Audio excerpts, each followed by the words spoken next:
3. Hi guys, this is Gary Shaw with Adventures in Oil Painting with Gary and Annette Shaw.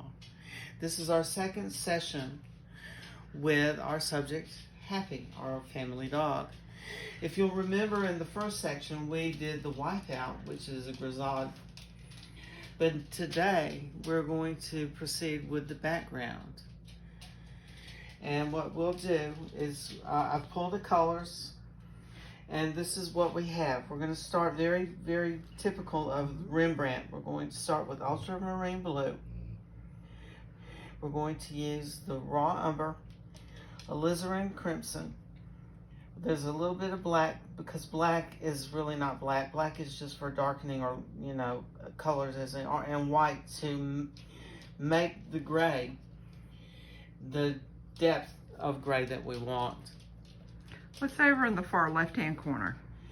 This is liquid, and liquid is our medium. Medium, like we spoke last time, is the fastest drying medium that oil painters have. So shall we begin? And so what I'm going to do is take a little bit of ultramarine blue. I'm going to put these away and free up my palette there. So we're going to start with there. How's the colors? Are the colors good? Mm-hmm. Okay. We're going to mix this, and we're going to mix this together and get a nice shade of purple. And see, and you mixed ultramarine blue and alizarin crimson. And then you're going to take your a little bit of liquid in there too. We're gonna, now this, the brown, the raw umber is what's gonna actually make it black.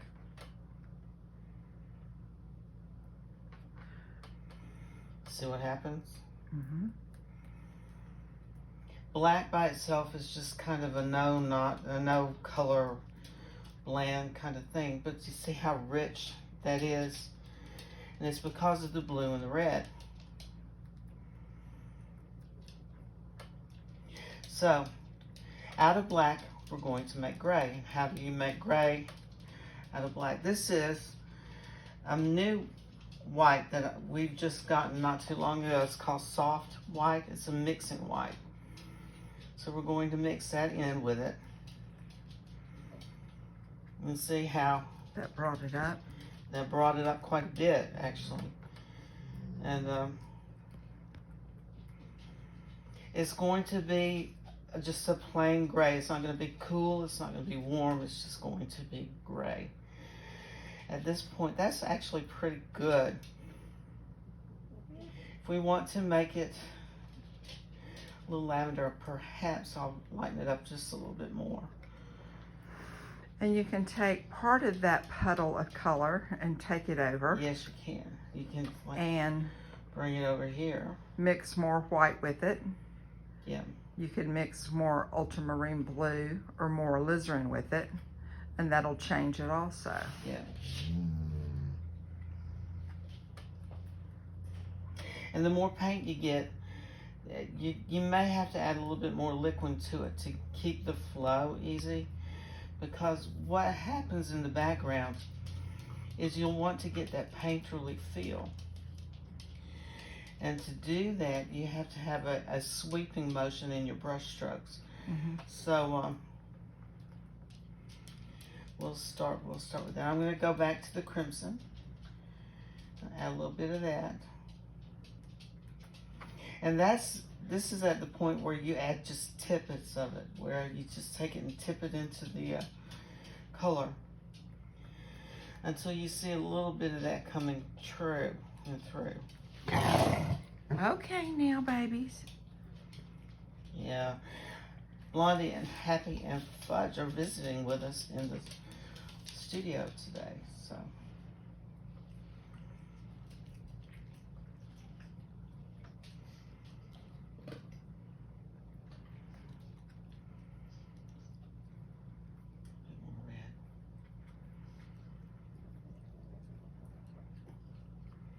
It's a nice rich gray, isn't it?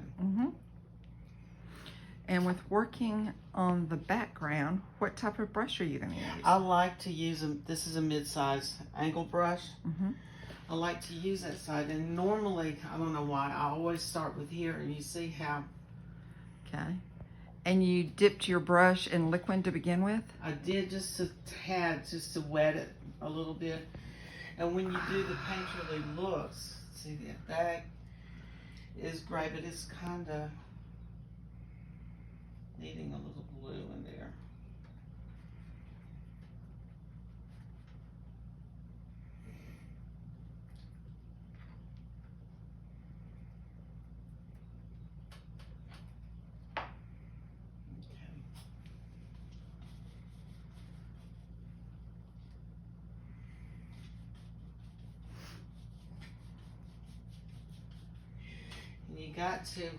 You got to put the paint down. You got to put it in there, because see how the grain of the canvas is, and it helps you hold the paint to it, so that it'll take the paint and it won't allow you as much to push it around.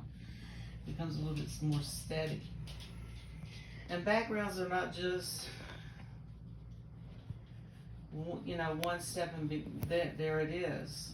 Sometimes they are, but you know, if you really want some interest in it, you'll add some other colors to it.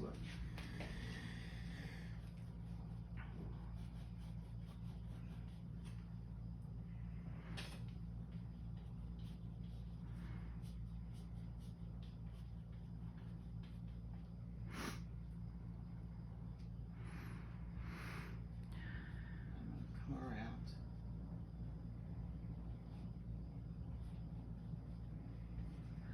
Are you going to do just one color all over the background? No, I'm going to add some color to it, because it's a little bit mauve to me on the canvas.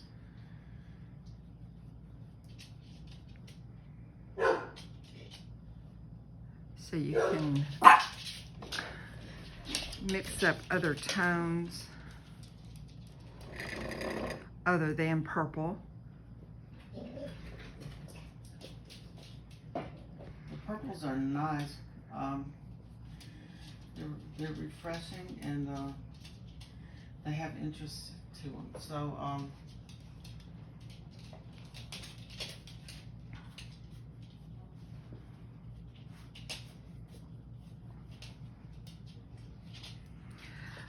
So today we're going to be working over the entire canvas. We'll paint up to happy and even work a little bit of color into the perimeter to make sure that we have a good cover the canvas coverage. Yeah. But we will not be coloring or painting out happy.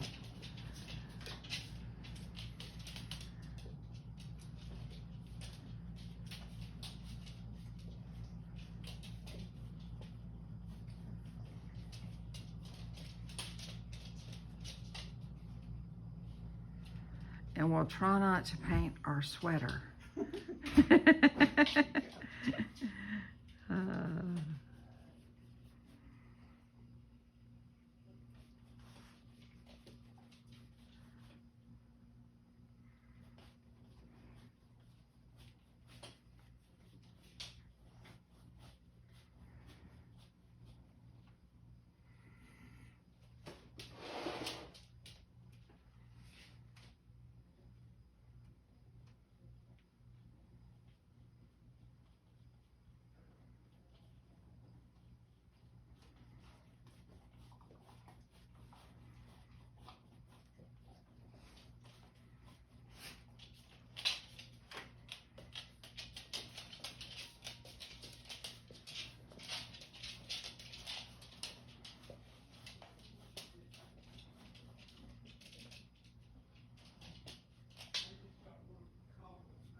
Are you going to make the lower part of your canvas a little darker of a shade? You know, I think I want to bring that lighter, actually.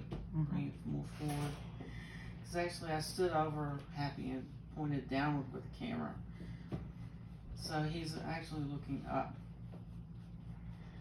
And I want to, you know, let even the background project that a bit.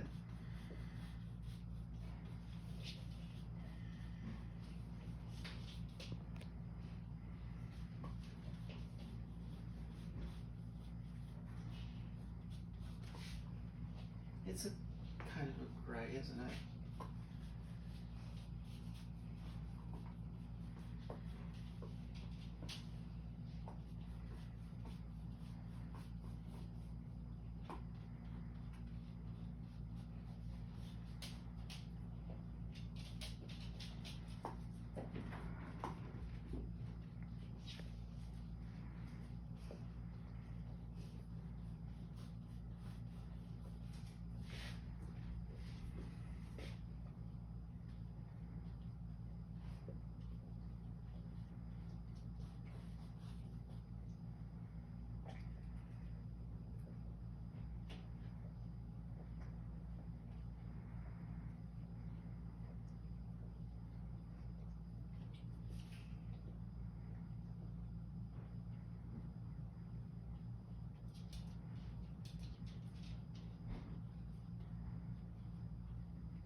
Anything you cover that, you know, is part of the line, you can always paint it back.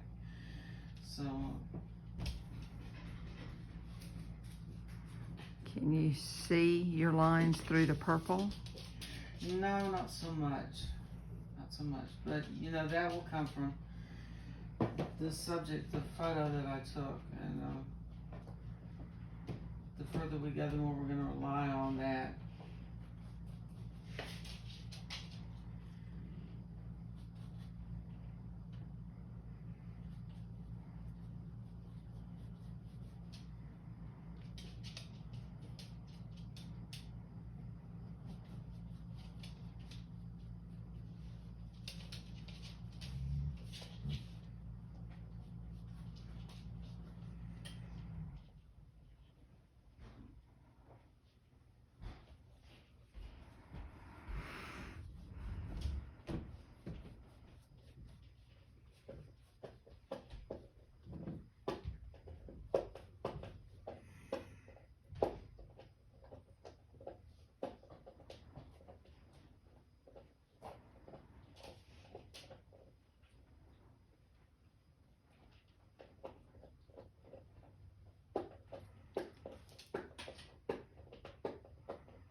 And this is just the first coat on the background.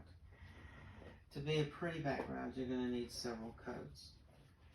So you get to play with it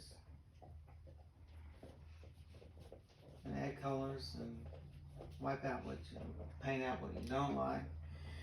And people are afraid of oil paintings, but they really shouldn't be, because oil is kind of forgiving.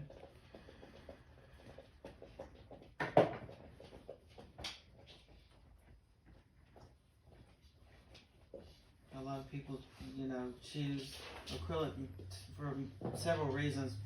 Quick drying and like immediate ability to finish a painting in a day is nice, but acrylics don't last forever.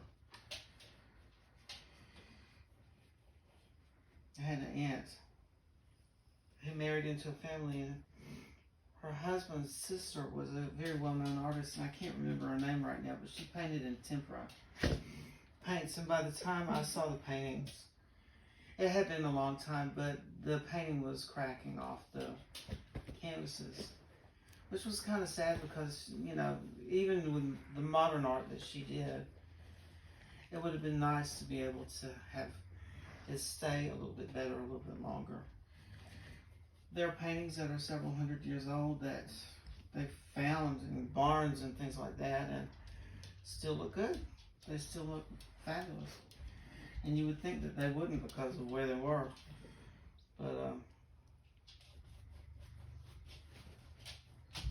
that's just the way oil is. Oil is really a nice medium to use.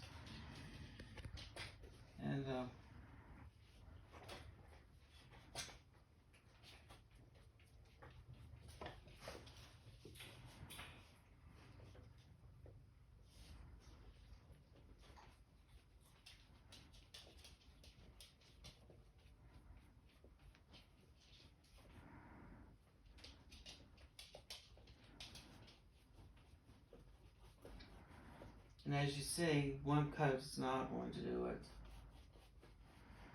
That's what made painting during the Renaissance and before so vibrant, so beautiful, was it layers upon layers.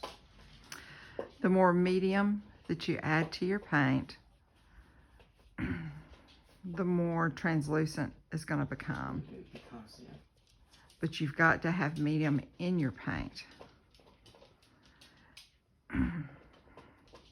Plus you want it to have interest, so you're going to want to have different tones and different shades and different colors to run through it. You want to make sure that your subject is settled in the painting and not floating.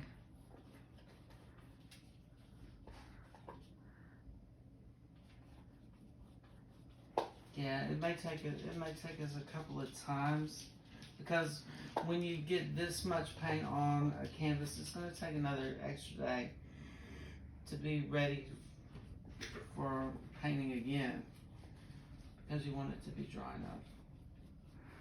If the print that you're working on is too wet, the canvas is too wet, it just won't take the paint. No. Well, yeah, and you don't get good definition between colors either, because everything is so wet. And it's a good beginning. And actually looking at I'm never happy with the first background paint off, because it's never enough, and you see how it gets to be to where you can actually see the canvas in behind it. But that'll change. That'll change. So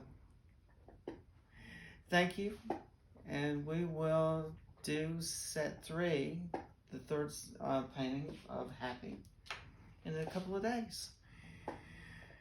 I appreciate it. See you soon. See you soon.